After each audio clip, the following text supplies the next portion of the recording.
Okay. All right. So I hope everybody had a good weekend, that your materials were not too difficult last week to understand, and that you feel like you got something out of the first week of courses. Today, I'm going to be kind of setting us up to begin an exploration in ourselves of what each of us believes human nature to be, how human nature, get a little more light in here, how human nature can, or our understanding of human nature can sometimes get in the way of our regular everyday lives, and we don't really kind of understand that. So that's really sort of the process to see that over the course of the next week, is to kind of examine your own presuppositions about human nature, your the sorts of presuppositions you might run across about human nature in other people and things like that. Okay, so that being the case, let me go ahead and start off by reminding us that last week we did a lot of work with old Socrates. And if you were to say that Socrates had a view of human nature, his actual view of human nature was that human nature is basically good, fundamentally good. He even doesn't believe that, a person can do evil, except that they're so turned around and twisted by their own ignorance, right? That they do that. In other words, nobody would actually seek to harm anybody else unless because of some aspect of ignorance, some aspect of viciousness that's clouded their knowledge, clouded their opinion, clouded their way of being. That's the only reason they would do that, because why would anybody do something that would harm themselves or harm other people? So that's where his basic assumption is at. That is interesting because Plato actually has a negative view of people on the whole, but it's mostly because people are not properly educated. So if you wanted to have a basis for what we would call the liberal notion, the contemporary liberal idea that education will free anyone who gets to participate in education, that kind of begins with Plato. And in one sense, we can see how it begins there through his interactions with Socrates by looking at what I like to think of as the Socratic values. The Socratic values are know thyself. That is, you have to do a lot of turning in and trying to figure out who you are, how you are, what you are, how where you find yourself in the world makes an aspect of who you are. When you find yourself in the world is also an aspect of, how you come to be who you are and what you are. But I also want to point out here, in saying education, the liberal idea of education, I want to say, I want to maintain, or not maintain, I want to argue, I guess that's maintain. I want to maintain the position that we have mastered instructing folks, that is, building things into folks, yet we have done very little to create a mass or universal right? Exducare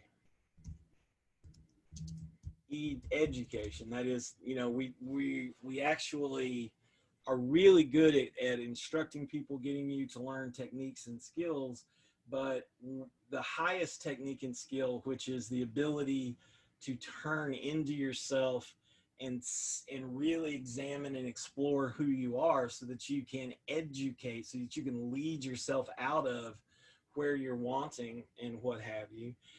We just don't really we haven't really mastered that as a way that sort of teaching can be done at the universal level. I'll probably maintain until the day I die that education actually only happens between a mentor and a mentor and a mentee, someone who has a close relationship, and the educator takes an involved existential commitment in that person's life. I just don't think there's such a thing as mass education. There's only mass instruction and mass informing.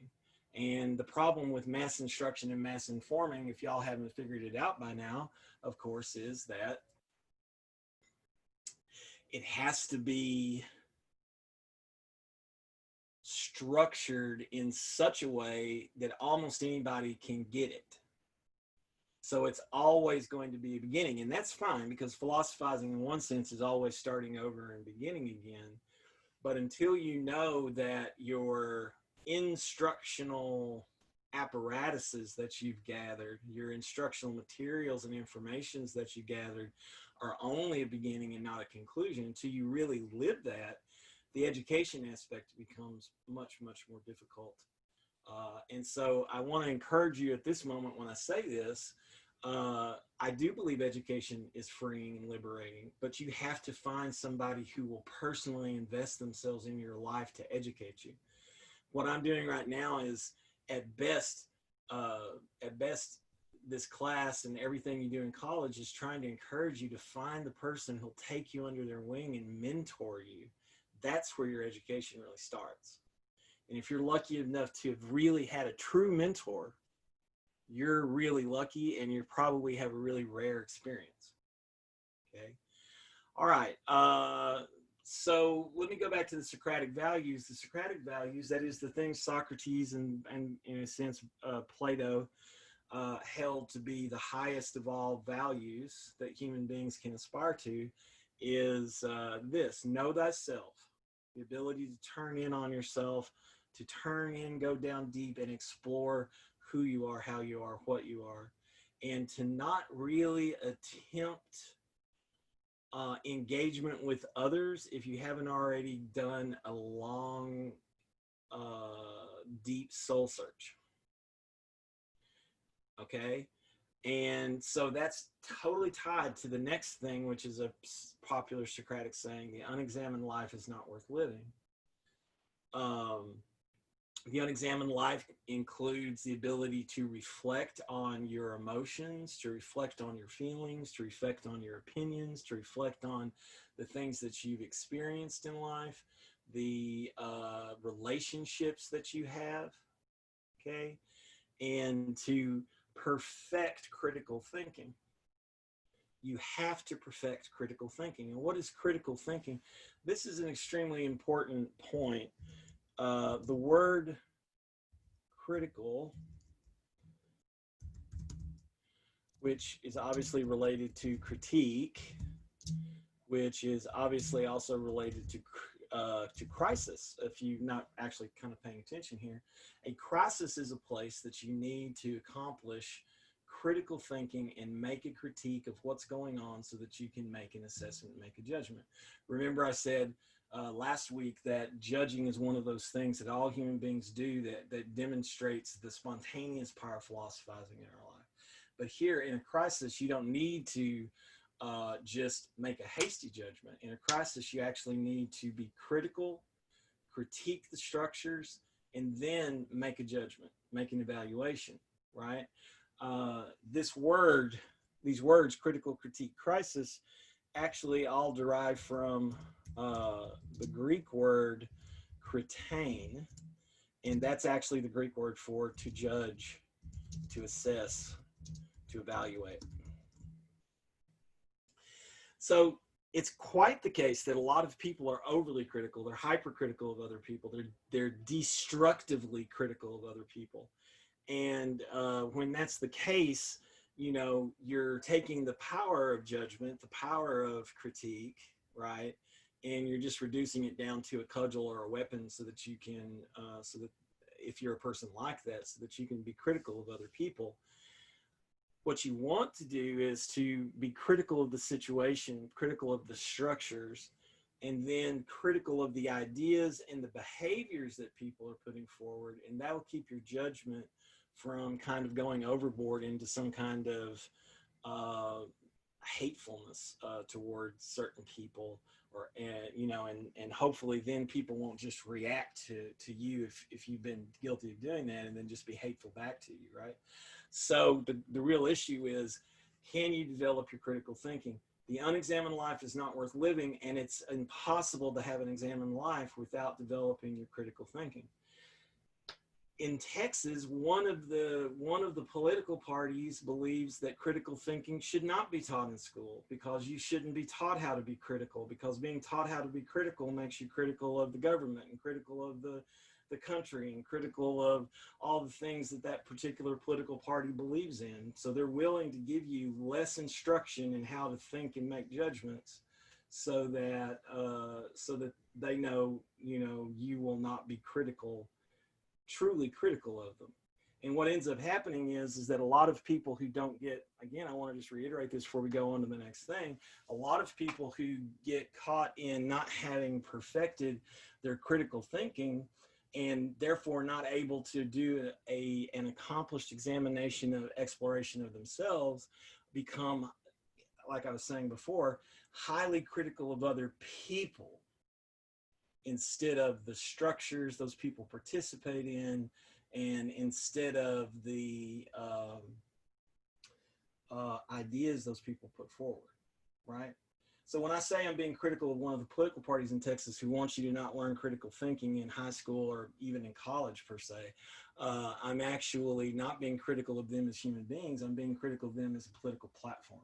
I'm being critical of their ideas, that their own platform, which one would hope had gone through some critical thinking, wants to say, no, critical thinking shouldn't be taught to high school students, shouldn't be taught necessarily to freshmen.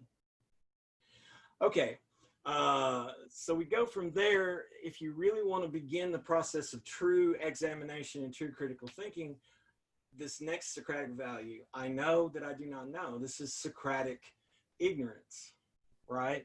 I know that I do not know. That means that, and look at that statement. What a lot of people will do is they'll focus in on the second half of the sentence, I do not know.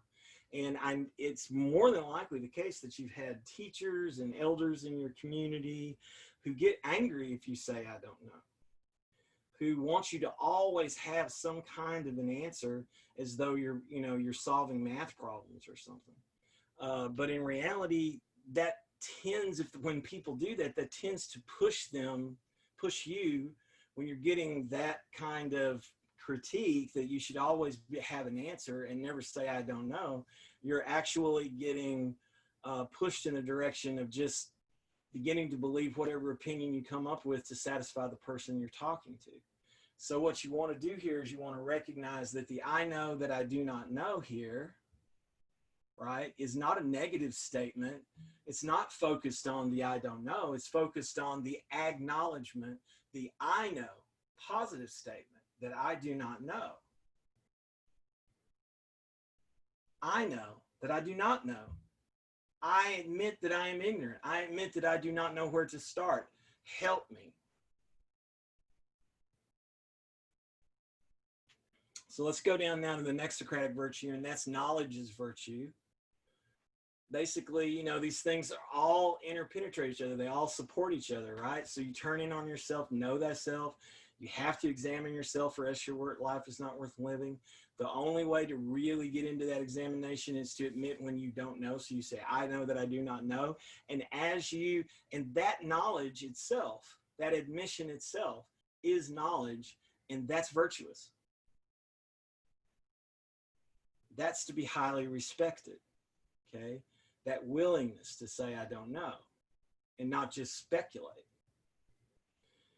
All right. Now, the final one, which is not quite as pithy or whatever, because it's more of a description of how Socrates did his work, is that critical engagement with others. Notice critical engagement. Critical engagement with others in dialogue is more important than memorizing the written, recorded arguments of so-called wise people.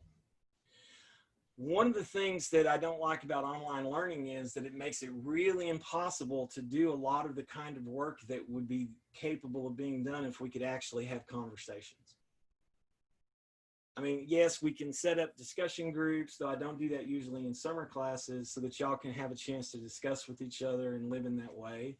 But, you know, it's not the same kind of issue, right? It still is being mediated by writing something up, and that kind of extra critical engagement that that hypercritical awareness that comes when you start reading someone and they're like, oh, they don't really have very good grammar, or they don't seem to be making sense in this, or I don't care about that, and you can't ask them to clarify,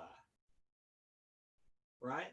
So it's very important in so many ways that whatever it is that you're being instructed in this semester, whatever it is that you're being informed by this semester, that you take this and you use it in your everyday lives in order to better engage people and point out when, you know, maybe they're being not very thoughtful in what they're saying, or they're not thinking through the logical consequences of what they're saying. So critical engagement with others in dialogue is more important than memorizing the written recorded arguments of so-called wise people.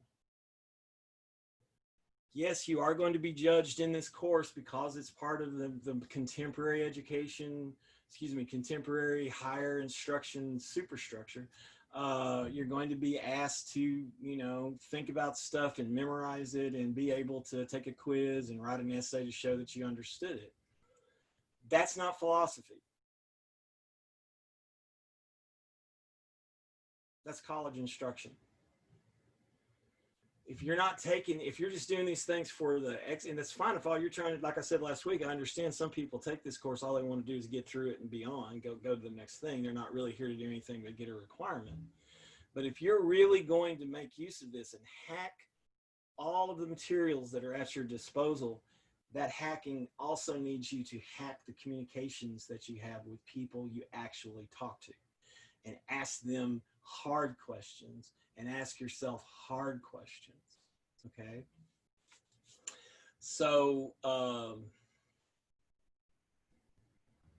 let me make sure nobody's got any questions right now, since I've kind of been going on. My coffee kicked in about 5 minutes into this, if you can't tell.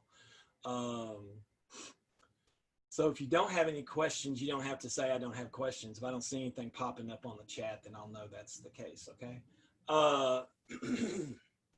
Okay, well, let me go over just for a second before we go down to reminding you what we did with Jaspers last week, and I say a few things about the philosopher who has a quote that opens up our readings for this week, Jose Ortega Gasset. Let me kind of go over what we're going to do this week, and and again, I want to highlight the fact that every week in a summer course is 3 weeks in a regular course, in a regular semester. Okay, so I know you're going to be reading a lot of stuff. It's not going to necessarily be easy, but that's why you got to figure out what your objectives are this week and get to reading as quickly as possible if you can. So anyway, our objectives this week are going to be thinking critically, which I've already kind of begun to touch on and submit. And thinking critically in this sense is also going to be learning more about how to refine arguments and recognize the difference between deductive arguments and inductive arguments. Deductive arguments literally are just like this is educare means to lead out. Deducare means to lead from. Inducare means to lead in. Mathematics is deductive. That's the best example of deductive thinking. You have some axioms like all, the interior angles of a triangle always equal 180 degrees. The interior angles of a square always equal 360 degrees. The interior angles of a circle always equal 360 degrees. These are axiomatic. They're given. There's no challenge to that. From that knowledge, you can build the entirety of geometry. Okay, that's a deductive thought, a deductive program.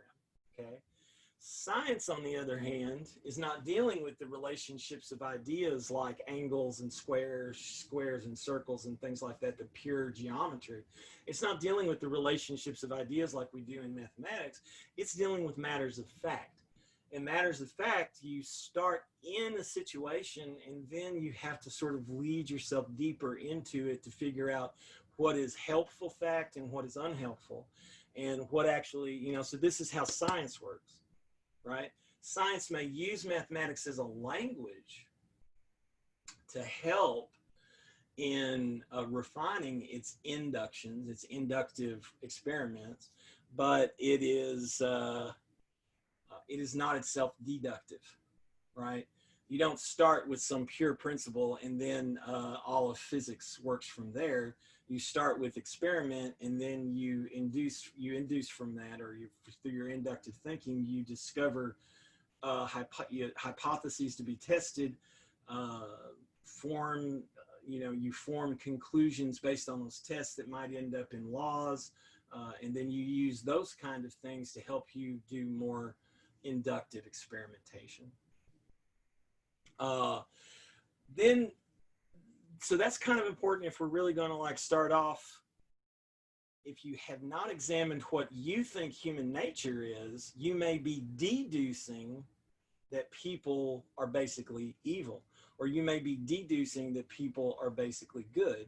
In a sense, one thing we can lay at the foot of Socrates is that he makes the mistake of deductively believing that people are good.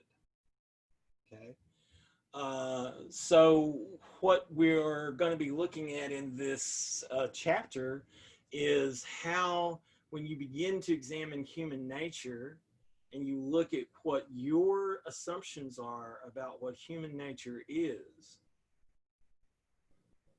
okay, you're going to be asking yourself, have I been deducing the worst in people or deducing the best in people and not really paying attention to the matters of fact at hand that would allow me to induce and lead me in a direction of changing what I think about human nature, especially changing my opinion about certain people and certain aspects of what those people do, right?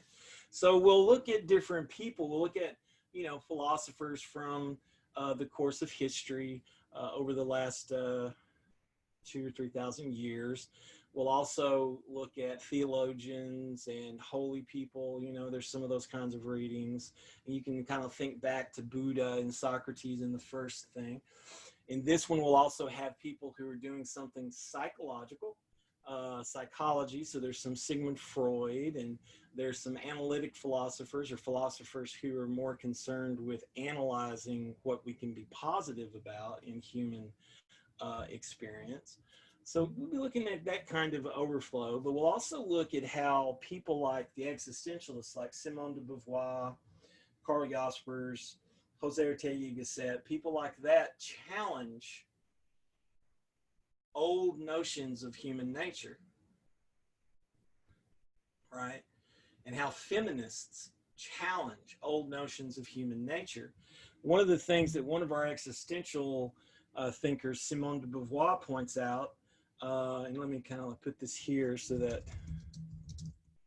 one thing Simone de Beauvoir points out about human nature equals man. That's the assumption that has been made for a couple of 3,000 years, that a man is the example of human nature. So what does that make women? So not only is she an existentialist, she wrote a book called The Second Sex. She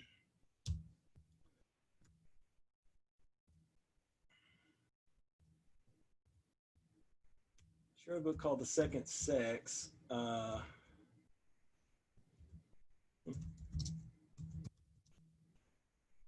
it's doing that.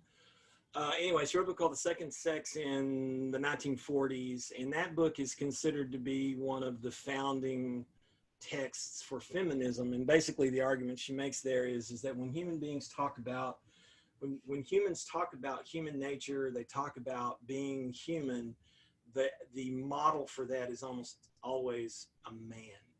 So she was like, I'm going to write this book and we're going to talk about the second sex. Now, you know, we've come a long way in less than 70 years.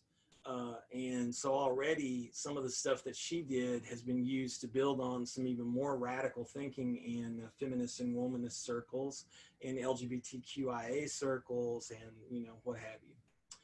All right, so we're going to ask you to be doing this self-examination of how you perceive human nature. We'll be looking at the mind-body problem, right? Be looking over here at the mind-body problem. We'll probably look at a philosopher, Rene Descartes, for that. And we'll also be looking at different theories of reality. So just like we're looking, and we'll get more into that in module 3, but here we'll start the process. First, we're looking at what it means to be human, or how we are human. And from there, we will slowly but surely build out to how we view our own humanity also tells us how we view the world. And some of these ideas that are over here, materialism, identity theory, behaviorism, functionalism, the computer view of human nature, limited materialism, blah, blah, blah. These are all about how sometimes you're in a point where you get to a point where you can't actually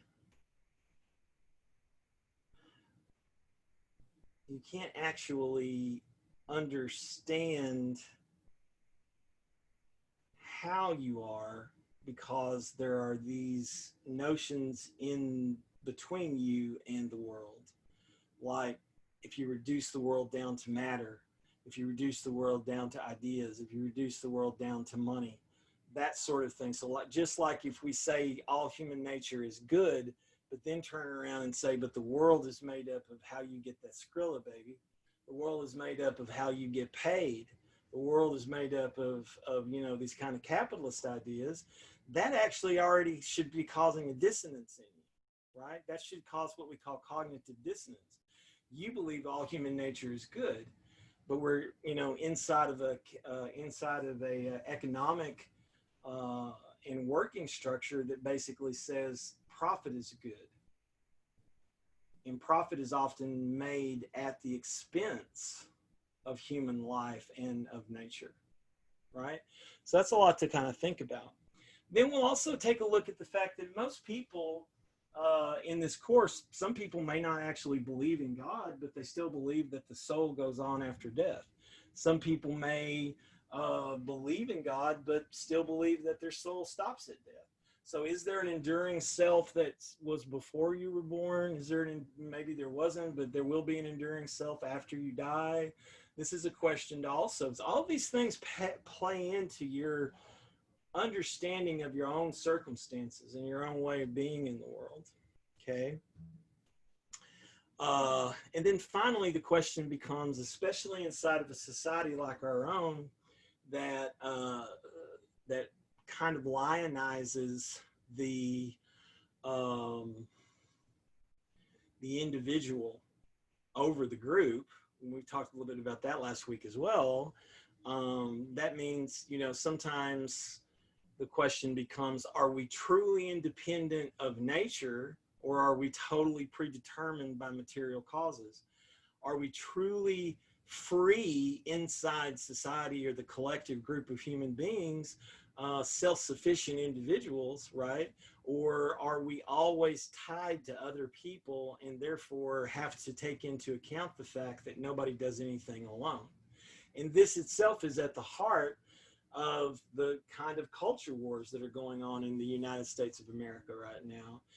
There's some people who, oddly enough, they will say human beings are basically good, and if we see how we all need each other, we can support each other and build a community that everybody flourishes in, and no one has to suffer from poor material conditions. And then there's another side of the culture war that says human beings are basically evil, and you're going to try to screw me over and take away from me what I want. And then you're going to end up with, so I have to do whatever I can in order to in order to succeed and keep my head above water. Okay. That's a real simplification of it. I mean, you know, maybe it makes one side look better than the other. I don't actually think that either side looks all that well, because there's so many hidden assumptions inside of all of that that don't actually match up. Lots of hypocrisies and contradictions on both sides. I'm not trying to create a false equivalence. I'm just saying that when it comes to the culture wars in the United States of America, there's neither a lot of self-exploration or a lot of exploring of history in the world that comes to be truly critical in a positive way. Okay, now going back to what we did last week a little bit, if there's no questions, Jaspers and the boundaries of the human condition that I had talked about last week, all those boundaries are actually places where you can explore your human nature, right? The boundary between chance and purpose, the boundary between suffering and pleasure, the boundary between struggle and ease, the boundary between guilt and innocence, the boundary between death and birth. Those are all places where you can go to the limit, if you will, and explore how you think of human nature, what your assumptions about human nature are, and maybe even then get into some good dialogues with people you care about to see what your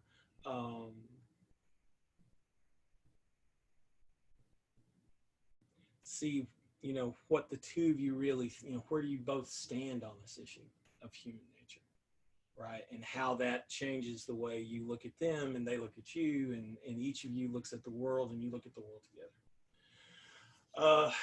Finally, I want to end up with Jose Ortega Gasset here. I'll be going back and talking about Ortega, Jaspers, and de Beauvoir a lot over the course of the next couple of weeks, probably. But just as a quick kind of entry to Ortega, your chapter begins with a quote from Ortega Gasset, who's a Spanish philosopher that died in the early 50s. And Ortega believed actually that human beings have no nature. And what he means by that is, because the essence of being human is being free, we're not as constrained as animals or as just regular objects that have to follow the rules of physics. Okay? So he's not saying that there's not an essence to being human. He's saying that the essence of being human is actually freedom, and therefore, you know, all the times that we try to characterize human beings as being good or being bad, itself goes against our essence, right? If we just reduce human beings down and say all human beings are basically good, that's a limitation in a sense, because what is good? How do you understand good, right? Or if we say everything is bad, that's a very severe limitation. It's like, what is bad? What do you mean by bad? Do you mean evil? Do you mean, you know, ignorant? Do you know, how do you mean bad? So what he wants to do is he wants to say, let's just start here. The essence of being human is being free. So therefore, I have to figure out the ways in which my circumstances, which are the conditions of the world that I live in and that I experience, are related to myself, to me being this I, okay? To me being a singular entity expressed in the world, right? So I'm always in this situation. I am I and my circumstances. And there we get into, with Ortega, Jaspers, and de Beauvoir, all three, we get into something that I think is about one of the most interesting thoughts that you can really explore. And that is that there's nothing more ambiguous than yourself. That the world is ambiguous, and you're sort of in a situation of uncertainty because you are yourself ambiguous. And when you make yourself unambiguous, right, which might seem like a good thing to do, when you choose to be a particular way and not allow all the other ways that you can be to have their part in you, you tend to begin to create a very small, rigid world that actually is very easily breakable. Okay. So what we want to do again is we want to be, philosophizing is the willingness to be uncertain and the will to ask questions. That those will to ask questions begins with critical engagement with others, recognizing the highest virtue is knowing and understanding when you don't know, so that you can seek to see if you can know. And this by examining your life with other people, with nature, with the world at large, with animals, with trees, with yourself, right? And therefore know yourself, right? And therefore know yourself. But yourself will always have that ambiguity. It will always be at base freedom. And because it's freedom, you've really got to start thinking, what does it mean to be free? That word freedom is a really interesting word.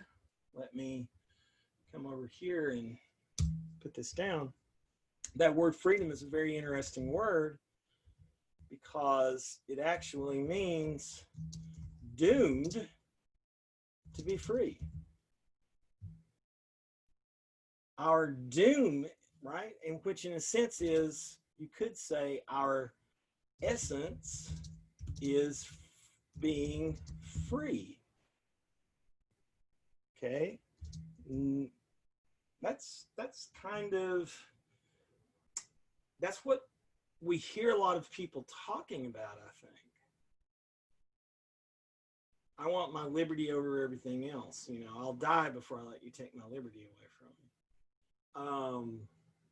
But that's when I think we sometimes confuse the ability to do whatever we want in, at large in the world with being free. There are always going to be limits to what you're able to do because nature itself imposes material limits. Society imposes certain social limits to make sure that everything doesn't just, turn into chaos, right? But your being free can't be taken away. Your having liberty cannot actually be taken away from you, right? All they can do is hem in your body, right? Put you in jail. All they can do is kill you, which that's kind of major, but Socrates himself says that no person with an ill intent can harm a person with a good intent. All right, so that would mean that a person with a good intent, even if they're killed, like Socrates was executed, that they're not actually harming Socrates, and actually they're harming themselves. So we'll kind of come back to this again and talk a little more about it tomorrow. I'll start off with this idea of ambiguity and the uncertainty of being myself, while we also continue to examine our authors, right, that we're going to be reading this week. And I think I've kind of gotten where we're at. The only thing I want you to do today and tomorrow, this week, while you're thinking, as we move towards our essay component, I want you to, in our Apply assignment on Sunday, I want you to really be thinking hard and profoundly, how do you understand human nature? How do you understand human nature? What is human nature to you? And what are the assumptions when you say human nature is ... to me? What are the assumptions inside of that? What are the presuppositions inside of that? How much is your view of human nature simply inherited from other people? It's not a product of your own critical thinking. It's something you simply just picked up from your grandmother or from your pastor or from, a teacher that you really like. Okay, so keep hacking your education, and I'll talk to y'all tomorrow again at 1 o'clock. I'll have some more words for you tomorrow at 1 o'clock, and I appreciate everybody who shows up to listen as I'm going along. If you have any questions from this, feel free to email me, okay? And that's the end of today's session. Thank you very much. Bye.